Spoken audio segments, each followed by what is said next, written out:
गंजाम बेलगुंठा सहरु आसी कालबैशाखी तांडवर एक खबर। गतकाली संध्या प्राय 7:30 समय हठात कालबैशाखी वर्षा जोगु सहर में व्यापक क्षयक्षति घटी। बेलगुंठा सहर बांकी बजार स्थित पटेल रोड प्राथमिक विद्यालय निकट में एक विराट सागवान गछ मूलर उपुड़ी पड़ी। गछटी विद्यालय पाचेरी कांथ उपरे पड़िबा फल संपूर्ण कांथटी भांगी जाइछि।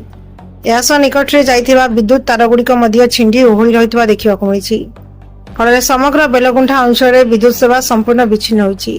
सबुठारु चिंताजनक विषय होछि बांकी बजार बेलगुंठा सहर एक मुख्य वाणिज्यिक स्थली होता बेले यह दुर्घटना जोगु सेठारे यातायात संपूर्ण बाधाप्राप्त होइछि। दीर्घ समय धरी रास्ता उपरे गछ एवं विद्युत तार ओहଳି रहितले मध्य याकु हटाइबा पई प्रशासन पक्षरु कौनसी तत्काल पदक्षेप निया जाय नथिबा अभियोग होइछि।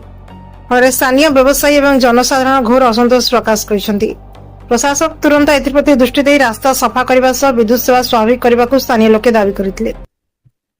बेलगुंठारु शिवराम चौधरी रिपोर्ट, श्री न्यूज।